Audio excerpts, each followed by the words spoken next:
आतंकवादियों जैसी सोच मत रखो कि पहलगांव में पर्यटकों की, तीर्थयात्रियों की बस को रोक करके पूंछ पूंछ कर गोली मार दिया। ये कितना बड़ा पाप हो रहा है। इनको इंसान कहोगे क्या? क्या मोहम्मद साहब इनको इंसान की श्रेणी में बैठाएंगे? मोहम्मद साहब इनकी खोपड़ी पर एक डंडा मारेंगे। मूर्ख, यही इंसानियत है। गाता रहता है इंसा अल्लाह, और ये क्या है? खुल्लम खुल्ला इंसा अल्लाह अल्लाह इल्ला उल्ला, और ये उगल देहा मांस मछली और मार डाला।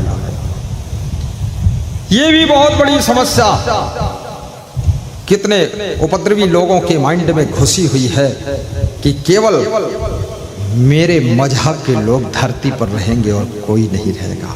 ये तो बहुत गलत बात है। धरती पर चींटियां भी रहती हैं, चेंटे भी रहते हैं, धरती पर चिड़ियां भी रहती हैं, रीछ भालू बंदर भी रहते, कुत्ते बिल्ली भी रहते, चूहे भी रहते, सांप भी रहते।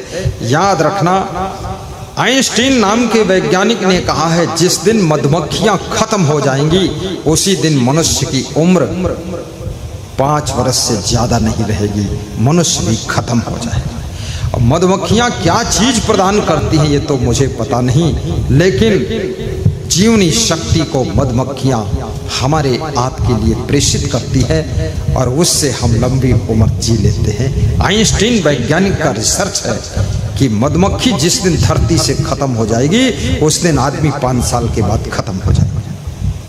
मधुमक्खियों का ये महत्व है। याद रखना, विश्व की धरती पर हिंदू भी रहे, मुसलमान भी रहे, ईसाई भी रहे, सिख रहे, यहूदी रहे, पारसी रहे, बौद्ध रहे, सब रहे, क्या फर्क पड़ता है। लेकिन दूसरों को मार कर खत्म करने की जो योजना है, याद रखना, ऐसा कुदरत की ओर से कहर ढाया जाएगा कि आपका सारा विनाश अपने आप हो जाएगा। या तो समुद्र उछल कर तुम्हारे देश को डुबा देगा, कुछ न कुछ खतरा तुम पर होगा। क्योंकि जिसके अत्याचार को इंसान कंट्रोल नहीं कर पाता है, उस अत्याचारी व्यक्ति को कंट्रोल करने के लिए कुदरत स्वयं खड़ी हो जाती है और उथल पुथल करके उसका विनाश कर देती है। इसलिए कृपया सावधान, जियो और जीने दो का फार्मूला लेकर के चलिए और सबके साथ में आनंद बनाइए। हमारे साथ में श्री हनुमान संथालिया जी आ रहे थे, रास्ते में बताया पहलगांव वाली घटना, क्योंकि मेरा मोबाइल तो किसी दिन भर बंद ही रहता है, छुट्टी नहीं मिलती उसमें कुछ हम बात करें। मिस कॉल 50-50 भरा रहता है, टाइम नहीं। उन्होंने बताया ऐसी घटना हुई है, तो मैं उनसे पूछ के सुन लिया, उस याद कर लिया, यहाँ बता दिया। आपसे निवेदन है, जीवन सुखद अगर बनाना है, दूसरों के सुख की फिक्र करो। जीवन में शांति पाना है, दूसरों की शांति की चिंता करो। जीवन में प्रसन्न रहना है, दूसरों की प्रसन्नता को बढ़ाने की कोशिश करो।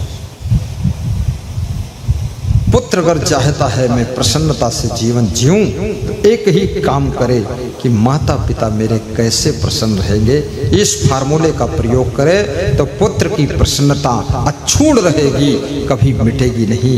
याद रखना, माता पिता की प्रसन्नता को बनाए रखने के लिए आपको सही मार्ग पर चलना पड़ेगा, और जो व्यक्ति सही मार्ग पर चलता है उसकी जिंदगी में दुख आता ही नहीं है, दुख आता ही नहीं।